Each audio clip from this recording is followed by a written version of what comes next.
नमस्कार। जगत गुरु भगवान श्री कृष्ण जी के चरणों में कृतज्ञता पूर्वक वंदन करता हूँ।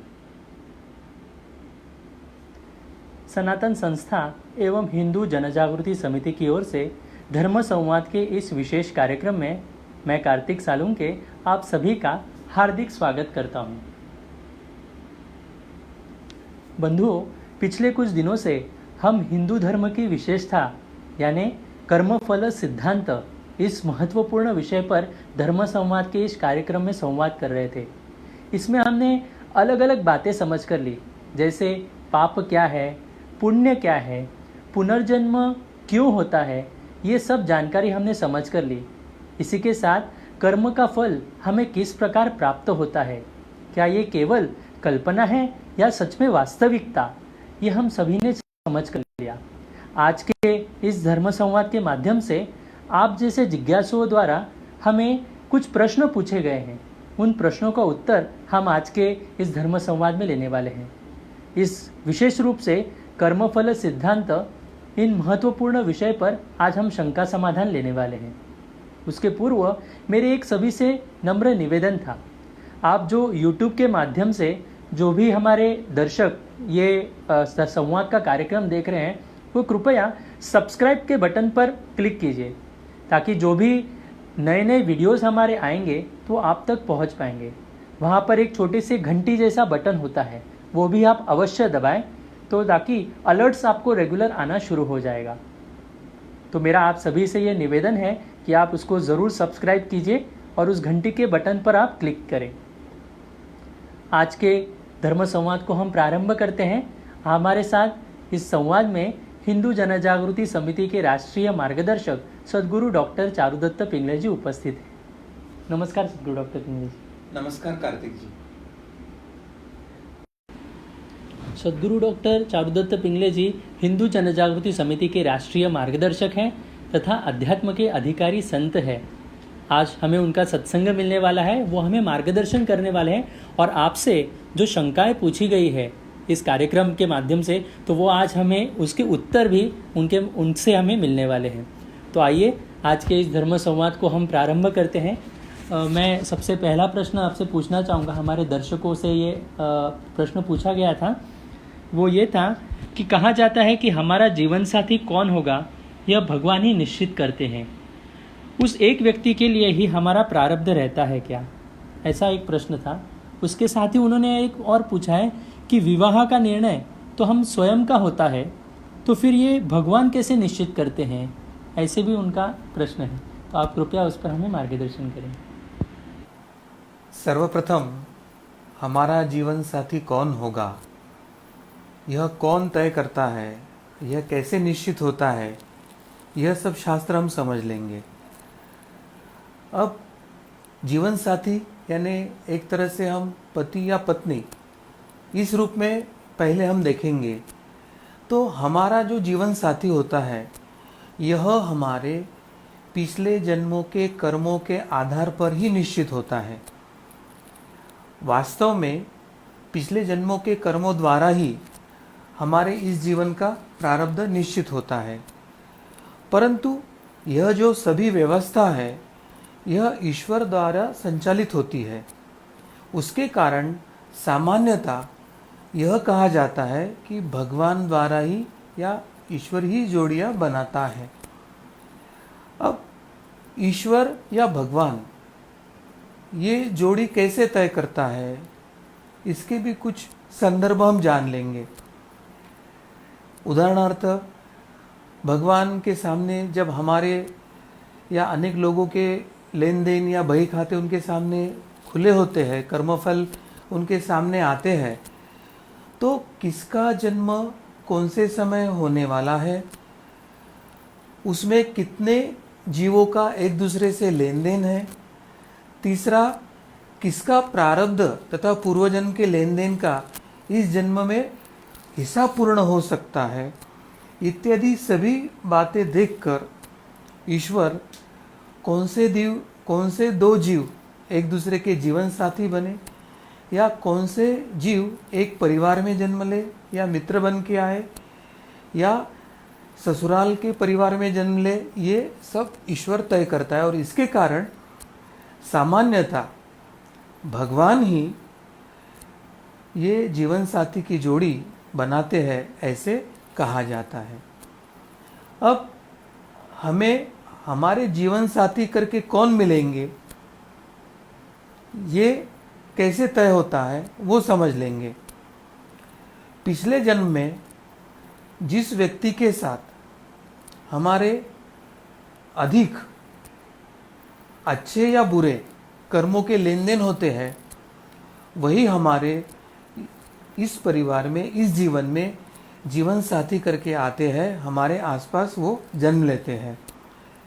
फिर वो विवाह से पहले हमारे मायके का परिवार हो या विवाह के बाद हमारे ससुराल का परिवार हो या पति या पत्नी का स्वरूप हो, ऐसे जीव ऐसे एकत्रित जन्म लेते हैं। तो हमने प्रारंभ में जीवन साथी ये शब्द देखा था। तो क्या जीवन साथी ये शब्द केवल पति पत्नी इतना ही मर्यादित है क्या? इसका उत्तर पहला यही है कि वर्तमान समय में सामान्यतः जीवन साथी करके पति या पत्नी, इस अर्थ से यह शब्द प्रचलित है। परंतु जीवन साथी यानी हम जिस परिवार में जन्म लेते हैं, जैसे हमारे मायके का परिवार हो, उसमें जो सभी सदस्य होते हैं वो भी हमारे जीवन के साथी होते हैं। उसके बाद स्त्री का अगर विवाह होकर वो ससुराल जाती है तो ससुराल के भी सभी सदस्य उसके बाद में जीवन साथी ही बनते हैं, चाहे सगे भाई हो, बहन हो, माँ पिता हो, या ससुराल में देवर हो, देवरानी हो, या ननंद हो, सास ससुर, ये सब एक तरह से उसके जीवन साथी ही होते हैं। परंतु ये निश्चित है कि वर्तमान में जीवन साथी ये शब्द पति या पत्नी इस रिश्ते के लिए हमारे यहाँ अधिकतम उपयोग होता है। अब जो आपने प्रश्न पूछा था उसमें का दूसरा प्रश्न अभी सामने आता है कि विवाह का निर्णय तो हम लेते हैं ऐसा दिखता है। अगर प्रेम विवाह हो तो वो लड़का लड़की लेते हैं ऐसे दिखाई देता है।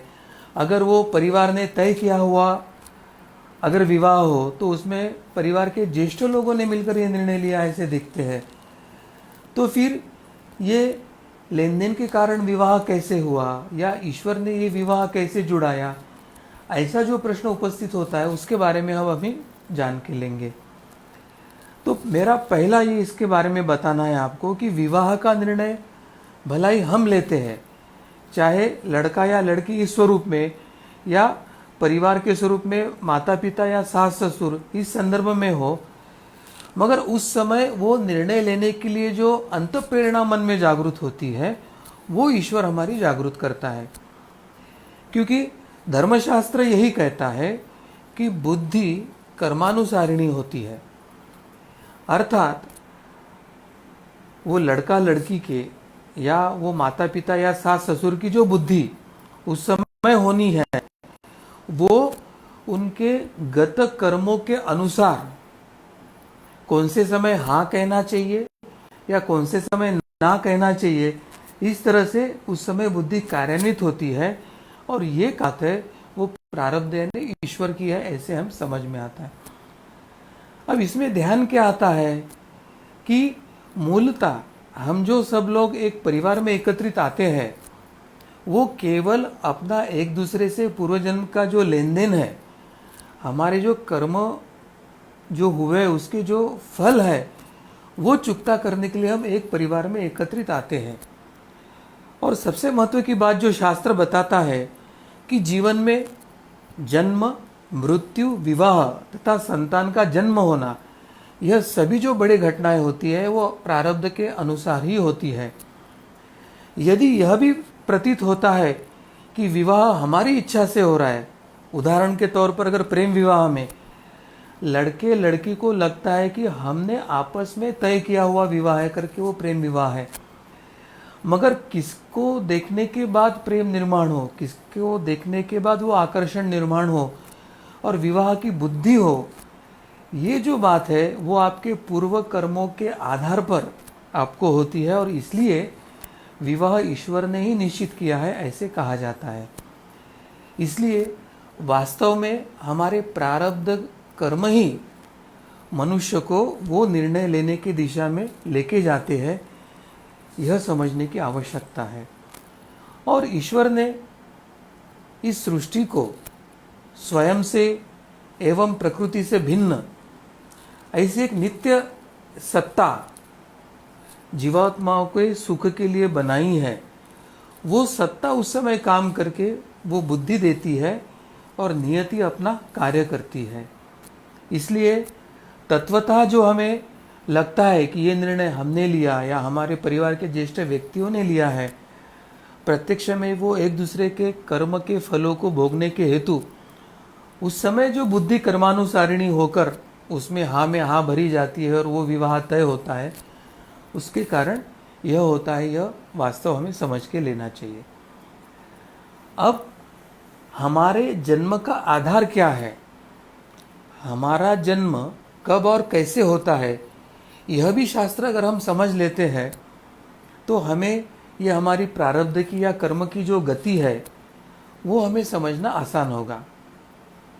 अब पूर्व जन्म में हमारे जो शुभ या अशुभ कर्म है और इस कर्मों का एक संचय, एक गठरी निर्माण हुई है, उस संचित कर्म के गठरी ही हमारे आने वाले जन्मों को तय करती है।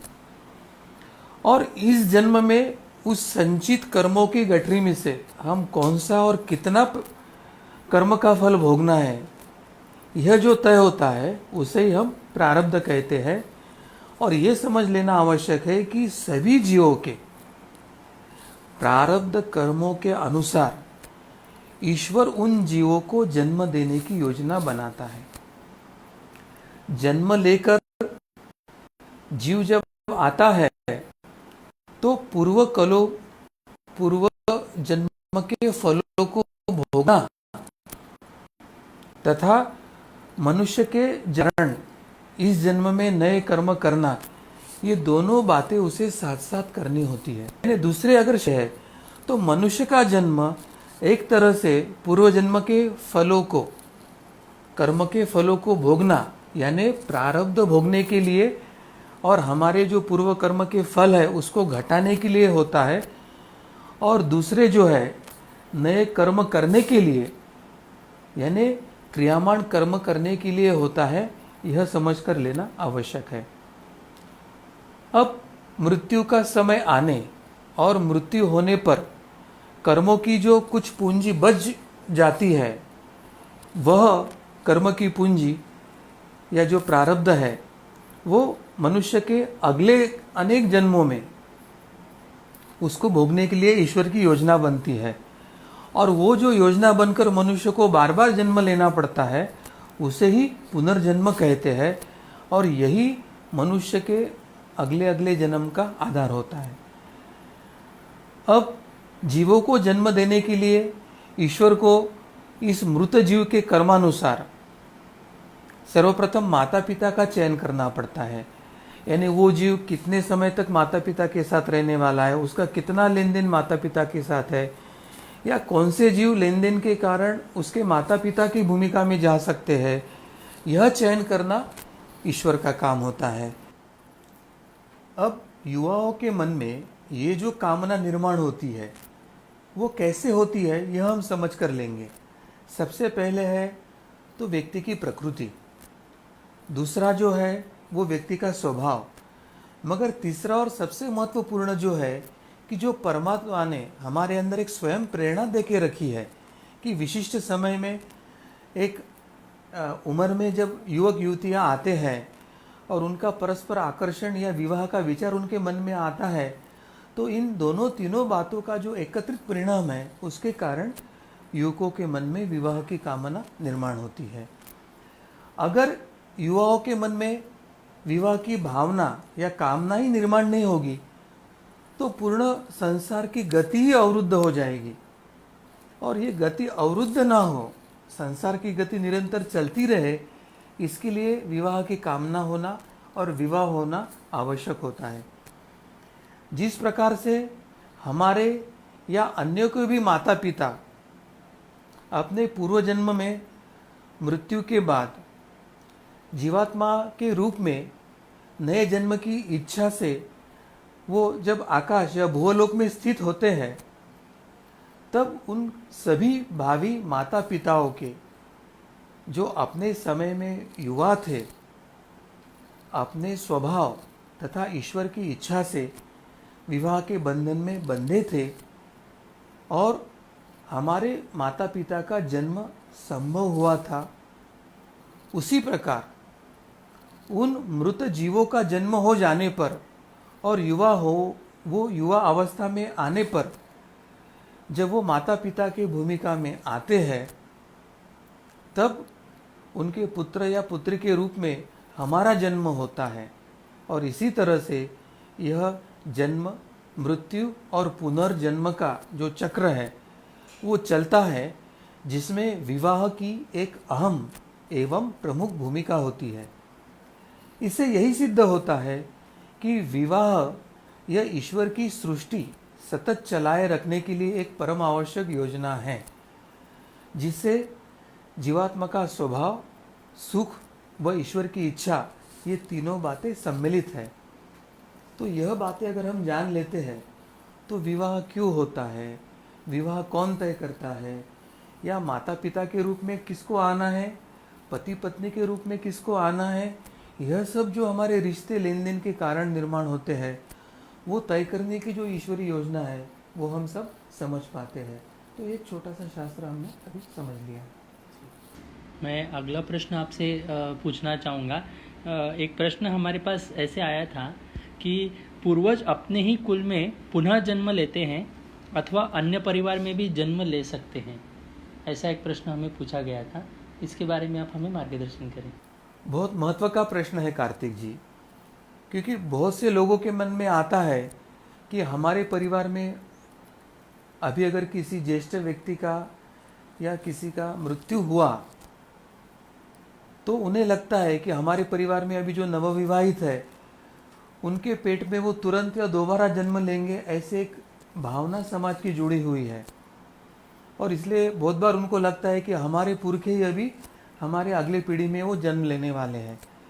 मगर शास्त्र क्या कहता है कि अगर लेन देन अधिक है और प्रारब्ध अनुकूल है तो हो सकता है कि वो तुरंत उसी परिवार में जन्म ले, या प्रारब्ध और लेन देन अभी वर्तमान में अनुकूल नहीं तो हो सकता है वो अन्य किसी परिवार में मनुष्य योनि में ही जन्म ले, या उनके कर्म का फल अत्यंत विपरीत है तो उनको अन्य योनि में भी जन्म मिल सकता है। तो यह शास्त्र पहले हमको समझ लेने की आवश्यकता है।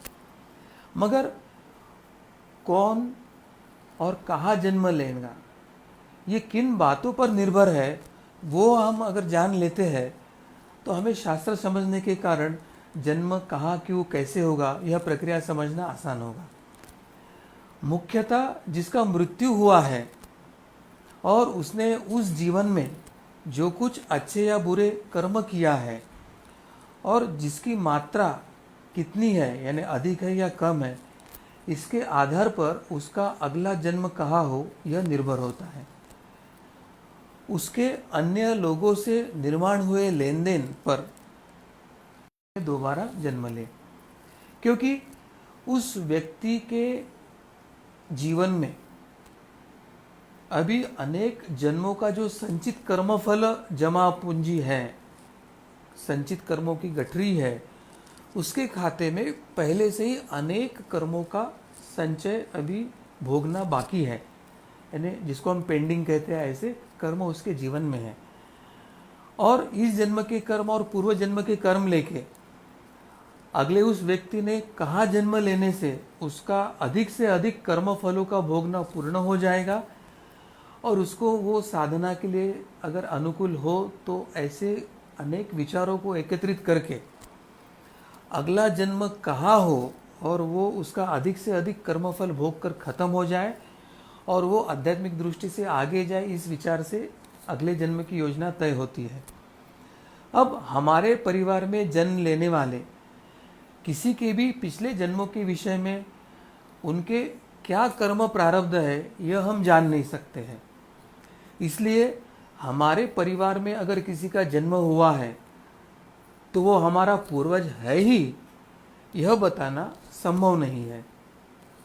और वह हो भी सकता है और नहीं भी हो सकता है, ऐसे शास्त्र बताता है।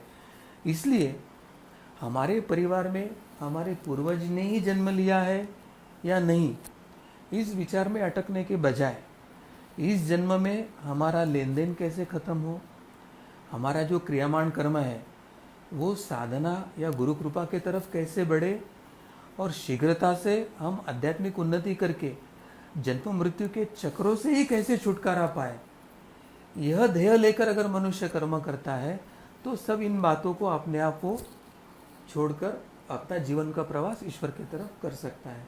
तो यह शास्त्र इसलिए समझना आवश्यक है। मैं हमारे सभी दर्शकों को ये बताना चाहूँगा कि हमारा जो कर्मफल सिद्धांत इस विषय पर जो धर्म संवाद हुआ था, तो उसमें जो प्रश्न शंकाएँ उपस्थित की गई थी उसका शंका समाधान आज यहाँ पर हम कर रहे हैं। यहाँ पर आपको अगर सुनते समय यदि कोई मन में शंका या प्रश्न निर्माण हो तो आप अवश्य अपने चैट बॉक्स पर उसे दे सकते हैं। हम आपका अवश्य शंका समाधान करने का प्रयास करेंगे। अगले प्रश्न को मैं आपसे पूछता हूँ। ये प्रश्न हमें आया था कि गत जन्म के प्रारब्ध के कारण मुझसे इस जन्म में कुछ बुरे कर्म हुए तो क्या उसका भी पाप मुझे लगेगा? इसका भी शास्त्र हम जान लेंगे। सर्वप्रथम धर्म ने हमें पाप क्या होता है और पुण्य क्या होता है यह हमें बताया है, तथा सदैव पुण्य कर्म करने तथा पाप कर्म टालने की सीख हमें धर्म ने दिया है। और किसी भी मनुष्य को यह ज्ञात नहीं होता है कि उसके द्वारा होने वाला कर्म ये गत जन्म प्रारब्ध कर्म के कारण हो रहा है या इस जन्म के उसके स्वेच्छा या क्रियावान कर्म के कारण हो रहा है। इसलिए मनुष्य ने धर्म ने जो बताया उस धरती पर ही पाप में कर्म टालकर पुण्य में कर्म करने का प्रयास करना चाहिए।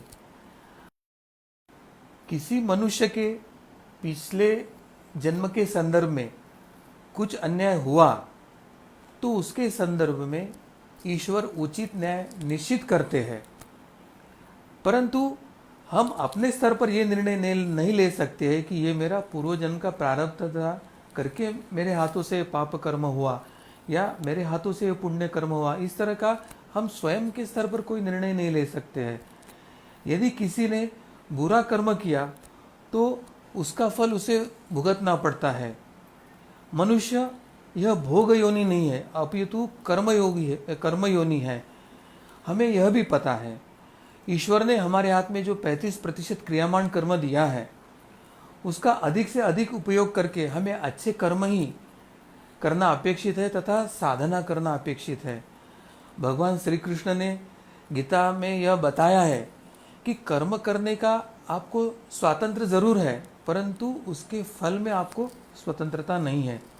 इसलिए कर्म करने की जो हमारी स्वतंत्रता है वह अच्छे कर्म करने के लिए उपयोग करनी चाहिए, ना कि बुरे कर्मों के लिए। परंतु इसमें हम एक शास्त्र जान लेंगे कि बहुत बार हम सुनियोजित नहीं होते हैं, हमारी इच्छा नहीं होती है, परंतु प्रसंगवश भावनावश कभी कभी हमारे हाथों से कुछ अनिष्ट कर्म निश्चित हो जाता है। तो संभवतः ऐसा जो कर्म होता है वो मनुष्य का प्रारब्ध कर्म होने की एक संभावना होती है, परंतु हम सुनियोजित पद्धति से हम तय करके या हम पूर्व नियोजन करके अगर कोई बुरा कर्म करते हैं तो वो निश्चित आपके हाथों हुआ क्रियामान कर्म जो है वो पाप कर्म है, यह समझ हम ले सकते हैं। तो यह एक जो फर्क है वो हम समझ लेना चाहिए। शत्रु डॉक्टर पिंगले जी, आपने अभी जैसे बताया तो एक मन में आया था कि पाप हो या पुण्य हो उसका फल तो हमें भुगतना ही है। तो एक हमारे जिज्ञासु ने यही प्रश्न आगे हमसे पूछा था। वो पूछते हैं, दान और आदि पुण्य कर्म का फल इस जन्म में ही मिलता है कि अगले जन्म में मिलता है? और वैसे ही पाप कर्म का फल तुरंत मिलता है क्या अगले जन्म में मिलता है? तो ऐसे उनका प्रश्न था। जैसे हम व्यवहार में हैं और हमें ऐसे लगता है कि मेरी बुद्धिमत्ता अच्छी है, मेरी शिक्षा ग्रहण करने की क्षमता अच्छी है, तो वो विचार करता है कि मैं अलग अलग क्षेत्र की डिग्रियां मैं ले लूँ। एक बार मैं MBA भी होना चाहता हूँ, मैं LLB भी करना चाहता हूँ, एक तरफ मैं इंजीनियर भी बनना चाहता हूँ, हो सकता है कि एक तरफ मैं डॉक्टर भी बनना चाहूँ, ऐसी उसकी इच्छा हो सकती है। परंतु हमारी क्षमता कितनी भी हो, एक ही समय में हम अनेक विषयों का अध्ययन करके अनेक डिग्रियां लेना हमें संभव नहीं होता है। किंबहुना एक ही साथ ये सब करने की हमारे क्षमता भी नहीं होती है। ये सब बातें हमारे क्षमता के बाहर होती हैं। वैसे ही हमारे इस जन्म के तथा अनेक जन्मों के अच्छे बुरे जो कर्म है, वो सभी कर्म एक ही जन्म में भुगतना असंभव होता है। एक व्यवहारिक उदाहरण देखेंगे कि जैसे किसी वृक्ष को अनेक फल लगते हैं, वो फल लगते हैं, बड़े होते हैं, फिर वो पकने का समय आता है, और जब वो फल पकता है तभी हम उसे खा सकते हैं। परंतु पेड़ का किसी एक फल जब एक समय में पकता है तो आवश्यक नहीं उस वृक्ष के सभी फल उसी समय पक जाए। किंबहुना अलग अलग समय पे अलग अलग फल पकते हैं। इसी तरीके से हर फल अपने समय के अनुसार पकता है और हम उसका लाभ ले सकते हैं। उसी प्रकार हमारे जो कर्म है, वो कर्म अलग अलग स्तर पे उसके फल पक्व होते हैं और अलग अलग समय पे हमें वो भोगना पड़ता है। इसलिए पाप हो या पुण्य हो, इस जन्म को हो, इस जन्म का हो या गत जन्म का हो, उसको अलग अलग समय में और अलग अलग जन्मों में वो भुगतना पड़ता है। जो फल जिस समय परिपक्वता होने की स्थिति में आता है, उस समय वो हमें भोगना पड़ता है। जैसे किसी व्यक्ति का पुण्य कर्म, उसका कुछ फल हमें दिखना चाहिए, परंतु उस समय वो गत जन्म के पापों का भी फल चुका रहा है, तो संभवतः वह व्यक्ति अच्छे कर्म कर रहा है इस जीवन में, परंतु उसका फल नहीं मिल रहा है, ऐसे दिखाई देता है।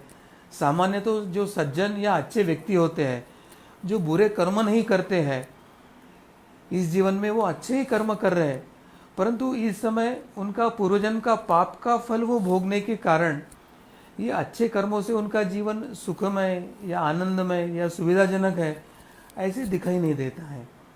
दूसरी ओर गत जन्म के पुण्य के कारण इस जन्म में कोई व्यक्ति सुख सुविधा और ऐश आराम का जीवन जी रहा है, परंतु इस जन्म में वो हमें बाह्यता गुनाह कर रहा है, पाप कर्म कर रहा है, ऐसे दिखाई देता है।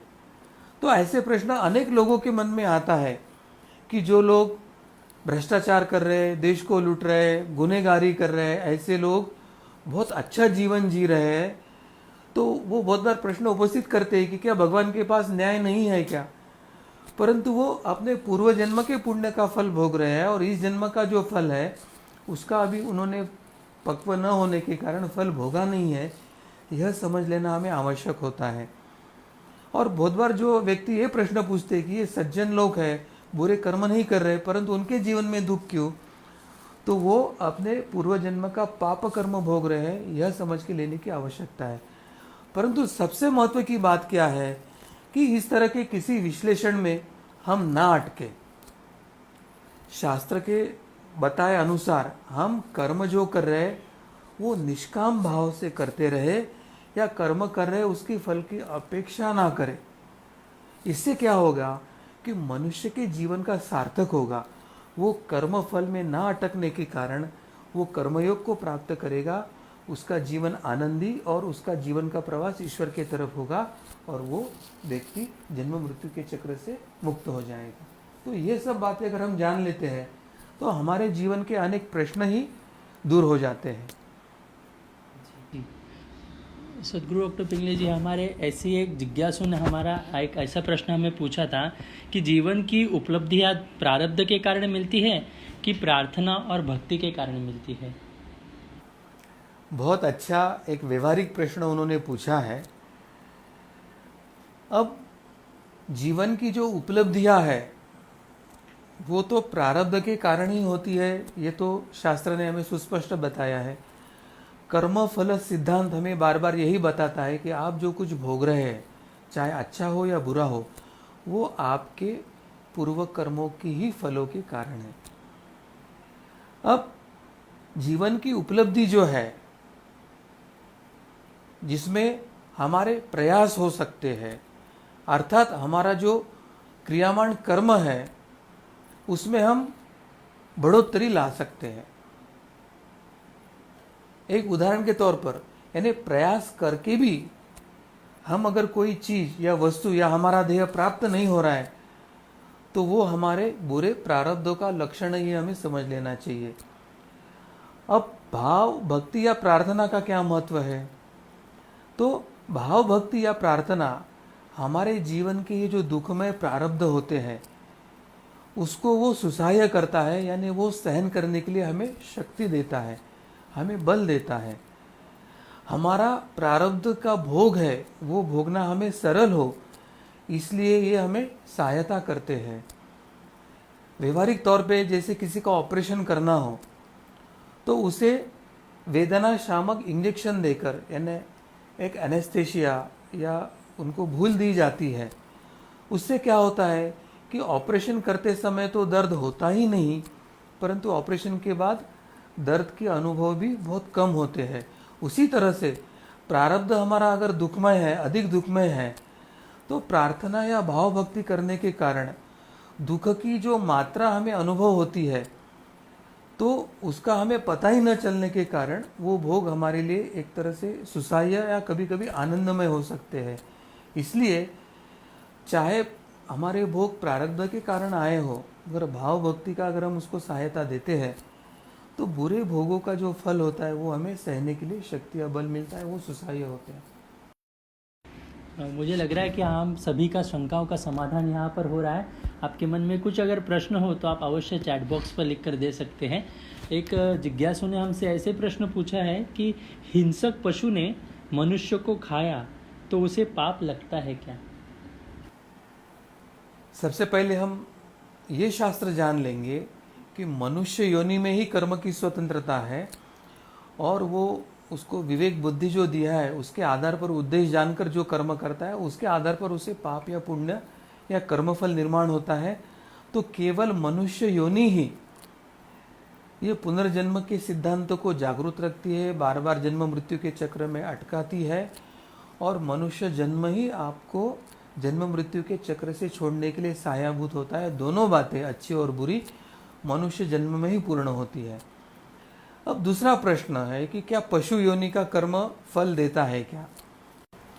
पशु योनि है ये भोग योनि है, इसलिए उन्हें पाप या पुण्य ऐसा कुछ लगता नहीं है। और आपने जो प्रश्न किया कि हिंसक पशु, तो हमारे यहाँ वो हिंसक, हमारे मन के कारण वो हिंसक लगता है, मगर उसको तो मांसाहार ये उसका नैसर्गिक ही भोजन भगवान ने दिया है, तो उसके दृष्टि से वो हिंसा वगैरह कुछ नहीं रहता है। वो हमारे दृष्टि से हो सकती है, क्योंकि पशुओं में भी हमें एक गुण दिखाई देता है, उन्हें जब भूख लगती है तभी वे किसी पर आक्रमण करते हैं। वो अगर भूखे नहीं तो बिना कारण वो किसी पर आक्रमण भी नहीं करते हैं। और इसलिए हमें बहुत बार ऐसे देखने में भी आता है कि एक दूसरे के भक्ष्य या भोजन ऐसे रिश्ता होने वाले दोनों प्रकार के पशु एक ही तालाब पर आकर पानी पीते हैं, और उस समय वो जो पशु है वो आक्रमण नहीं करते दूसरे पशु पर। तो कितनी श्रेष्ठ बात है। वो अगर हिंसक होते हैं तो उनको खाद्य वस्तु दिखने वाले अगर प्राणी दिखते हैं तो उन्होंने हिंसा ही करना अपेक्षित था, परंतु वो भूखे पेट ही हिंसा करते हैं, या खाद्य की दृष्टि से भरे पेट वो कभी किसी को हिंसा नहीं करते। तो ये एक बड़ा गुण इस योनि में हमें दिखाई देता है। ऐसे आया था, वो पूछते हैं कि लेन देन अधिक होने के कारण किसी परिवार में पुत्र का जन्म होता है पर असमय ही उसकी मृत्यु हो जाती है, तो उसका लेन देन इतना ही था क्या? ऐसे में हम कैसे कह सकते हैं? मनुष्य के जीवन में जन्म तथा मृत्यु यह सबसे बड़ा प्रारब्ध का ही भाग होता है। और यह पूर्णता ईश्वर के ही अधीन होता है। जिस जीव का जितना प्रारब्ध भोगना आवश्यक होता है वो भोग कर जब पूर्ण होता है तो उसके उपरांत उस जीव का मृत्यु होकर उसे अगला जन्म मिलता है। हमारे हिंदू धर्म में पुनर्जन्म का सिद्धांत बताया है। अब एक ही परिवार से लेन देन पूर्ण होने के उपरांत वह जीव अगले प्रारब्ध कर्म भोगने के लिए उस जन्म से मुक्त हो जाता है। लेन देन अधिक है इसलिए किसी का किसी परिवार में जन्म तो होता है, परंतु अगर किसी का लेन देन अगर शीघ्र पूर्ण हो जाता है तो वो जीव अपने अगले कर्म भुगतने के लिए मनुष्य शरीर का त्याग करते हैं। और इसलिए गर्भ में मृत्यु, जन्मता मृत्यु, अल्पायुषी, युवावस्था में मृत्यु, अपघाती मृत्यु, ऐसे अलग प्रकार के योग व्यक्ति के जीवन में आते हैं। और उस माता पिता या उस परिवार से जितना उसका लेन देन होता है उतना पूर्ण करके जो सुख या दुख उनको देना है वो देकर वो जीव आगे के प्रवास के लिए निकल जाता है। तो ये शास्त्र अगर समझ लेते हैं तो ये तो सत्य ही है कि जितना उसका प्रारब्ध था, जितना लेन देन था, उतना उसने रहा और फिर मृत्यु हो गया उसको। जी, इसको ही जोड़कर एक सदगुरु डॉक्टर पिंगली जी प्रश्न अगला हमारा है, वो इस प्रकार से है कि किसी की दर्दनाक मृत्यु होती है तो उसका प्रारब्ध वैसे ही होता है क्या? निश्चित दर्दनाक मृत्यु का कारण भी उसका उतना बुरा प्रारब्ध होने के कारण ही होता है। जन्म, मृत्यु तथा विवाह यह व्यक्ति के जीवन के पूर्व निर्धारित और ईश्वरी योजना के अनुसार होते हैं। इनके जन्म, मृत्यु और विवाह के समय, स्थान और उस समय वहाँ पर कौन उपस्थित होगा यह भी तय होता है। अनेक घटनाएं हम देखते हैं, जैसे अपघात में कोई गाड़ी में बैठे सभी बुरी तरह से दुर्घटनाग्रस्त हो जाते हैं, परंतु वही उसी समय वहाँ पर जो कुछ उपस्थित लोग होते हैं वो आश्चर्यजनक रूप से पूर्णतः बच जाते हैं और किसी को तो खरोच भी नहीं आती है। यह इसलिए होता है क्योंकि जिसका जैसा प्रारब्ध होता है वैसे ही भोग उसे उस अपघात में भी मिलते हैं। कुछ दिन पूर्व पाकिस्तान में एक विमान दुर्घटना हुई थी और उसमें केवल 2 ही लोगों की जान बची थी और उसमें तो एक बहुत शिशु आयु का बच्चा था। तो बाकी सबका मृत्यु होना तय था और इनका वो प्रारब्ध नहीं था करके उनकी जान बच गई। तो हमारा जो गरुड़ पुराण है उस गरुड़ पुराण के अनुसार मनुष्य के अच्छे और बुरे कर्म ही उसके सुखद और दुखद मृत्यु के भी कारण बनते हैं, यह सुस्पष्ट बताया है। गरुड़ पुराण में स्वर्ग, नरक, जीवन और मृत्यु इन सभी के बारे में विस्तार से वर्णन करके हमें मृत्यु और मृत्युत्तर गति के बारे में पूर्ण ज्ञान उन्होंने दिया है। इस पुराण में बताई गई बातों से आप बड़ी आसानी से यह जान सकते हैं कि किस व्यक्ति की मृत्यु कैसे हो सकती है या किस व्यक्ति में कौन से दुर्गुण है, उसके जीवन में वो कितना पाप कर्म कर रहा है, तो उसकी मृत्यु कैसे हो सकती है इसका हम अंदाजा भी लगा सकते हैं। उदाहरण के तौर पर हम अभ्यास करेंगे कि द्वेष रखने वाले व्यक्ति की मृत्यु कैसे होगी। द्वेष रखने वाले व्यक्ति की मृत्यु कितनी दर्दनाक या कैसे हो सकती है, इसके बारे में गरुड़ पुराण ने क्या बताया है।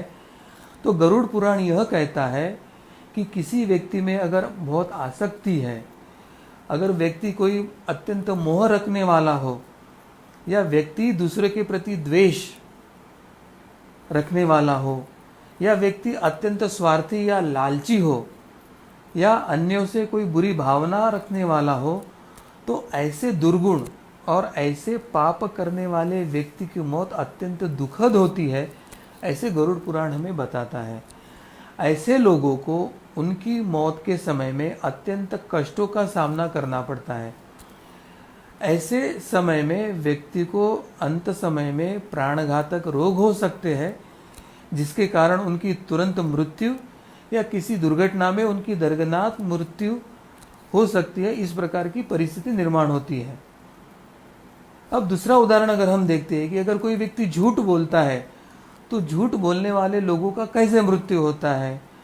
तो गरुड़ पुराण इसके बारे में क्या कहता है कि अगर कोई व्यक्ति झूठ बोलने की आदत है, कोई व्यक्ति झूठी गवाही देता है, या कोई व्यक्ति किसी का विश्वासघात करता है या किसी के विश्वास को ठेस पहुंचाता है, या कोई व्यक्ति धर्मशास्त्रों की बुराई करता है, वेदों की बुराई करता है, या कोई व्यक्ति ईश्वर पर श्रद्धा नहीं रखता है, तो ऐसे सभी जो व्यक्ति है उनकी मृत्यु सबसे अधिक दुखद होती है, ऐसे स्पष्टता से बताता है।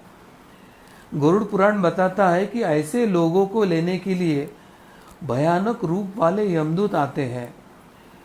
उनको देखने के बाद मृत्यु के समय ऐसे वृत्ति के, ऐसे पाप करने वाले व्यक्तियों की आंखें घूमने लगती है, मुंह का पानी सूख जाता है और उनकी सांसें बढ़ चढ़ जाती हैं, और मौत के समय उनकी इतनी दुर्गति होती है, मौत के समय उनको इतनी तड़प तड़प कर कष्ट होते हैं कि उनको प्राण त्यागना भी कठिन होता है और जीवन जीना भी कठिन होता है उस समय।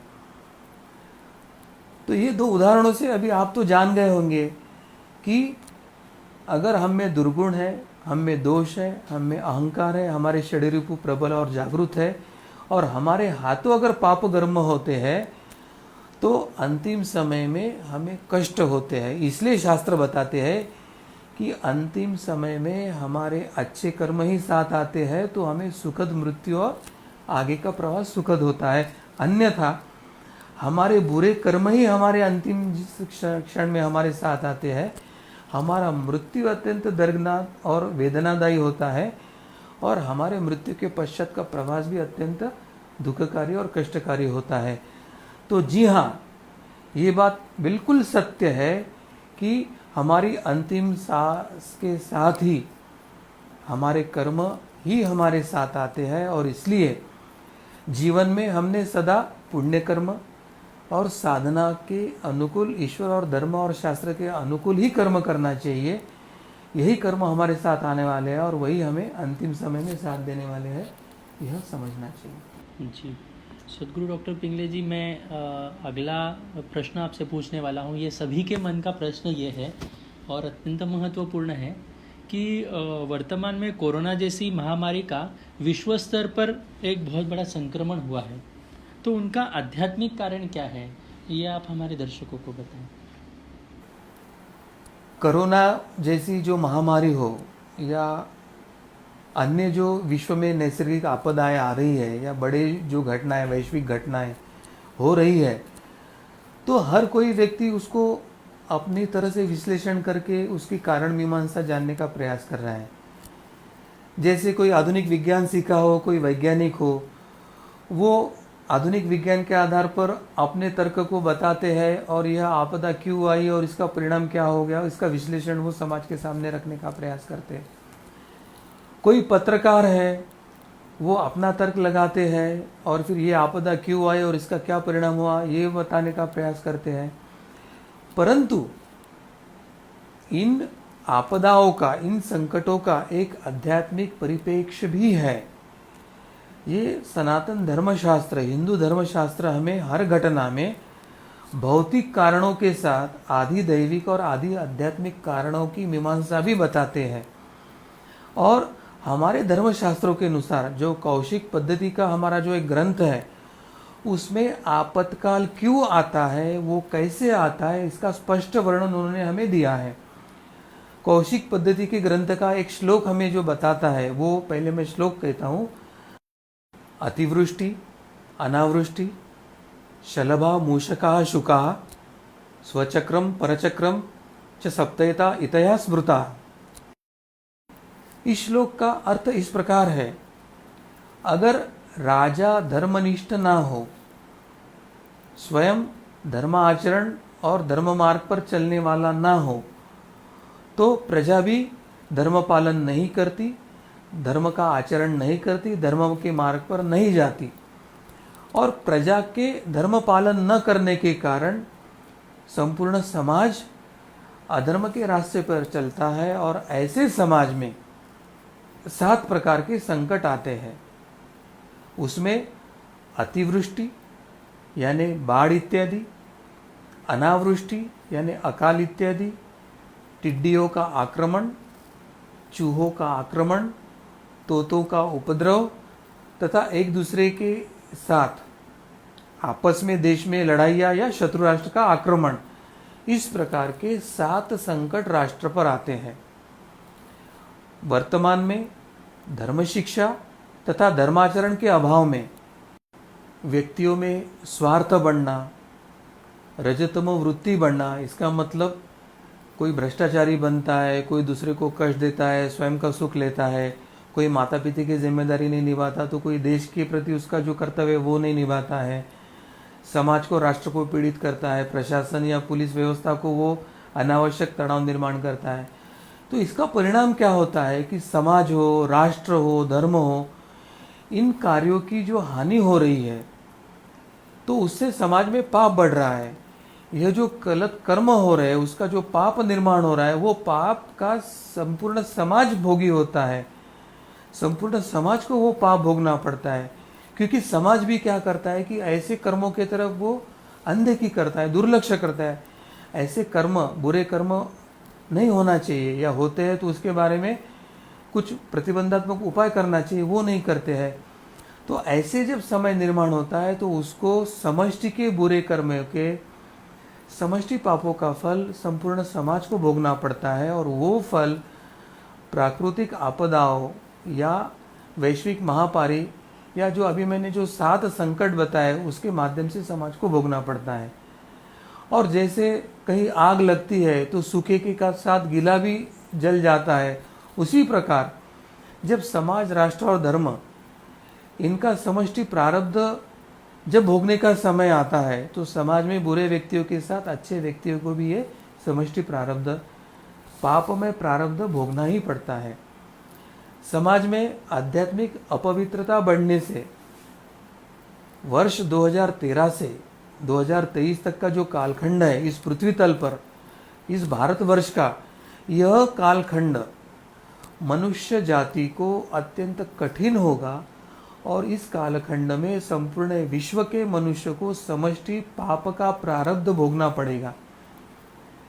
ऐसे अनेक भविष्यवेत्ता तथा द्राष्ट संतों ने हमें पहले ही बता के रखा है।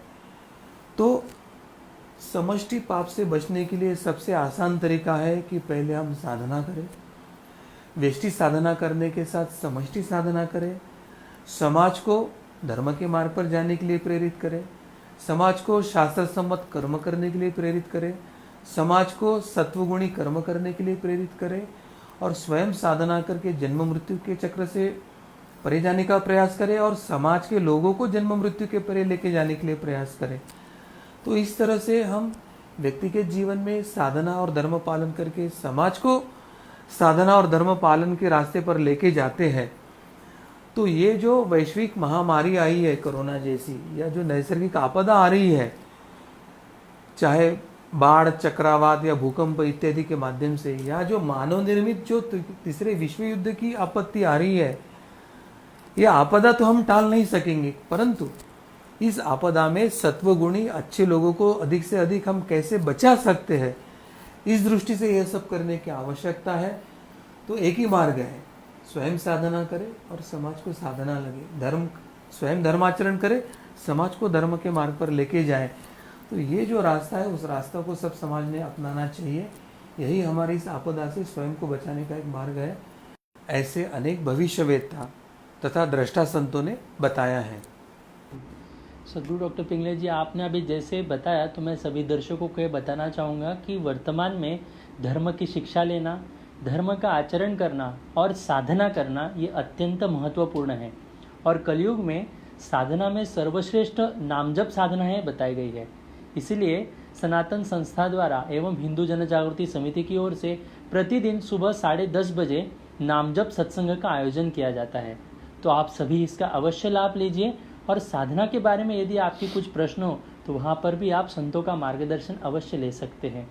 मैं आप सभी से निवेदन करना चाहूँगा कि आपको नियमित रूप से इस सत्संग का बारे में जानकारी प्राप्त हो, इसलिए आप जो हमारा ये YouTube चैनल है इसको आप अवश्य सब्सक्राइब कीजिए। वहाँ पर एक छोटी घंटी का बटन है, उसको आप अवश्य दबाएं और इस चैनल को सब्सक्राइब कीजिए, ताकि जो भी नए नए वीडियोस हम आप तक पहुंचाने का प्रयास करवा रहे हैं वो आप सभी तक समय से पहुंच पाए और आपको अलर्ट्स मिले, इसलिए हम ये आप सभी से निवेदन करते हैं।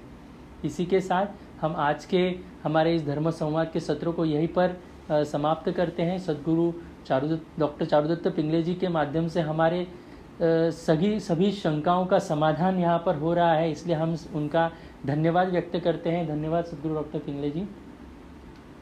भगवान श्री कृष्ण जी की कृपा से आज का ये धर्म संवाद यहीं पर संपन्न हुआ है। यदि आपके मन में कुछ प्रश्न शंका निर्माण हुई हो तो आप अवश्य अपनी चैट बॉक्स पर कमेंट बॉक्स पर लिख कर दे सकते हैं। आने वाले धर्म संवाद में हम इस शंकाओं का समाधान करने का पूर्ण रूप से प्रयास करेंगे। भगवान श्री कृष्ण जी की असीम कृपा से आज का यह धर्म संवाद यहीं पर संपन्न हुआ, ऐसे मैं घोषित करता हूँ। नमस्कार।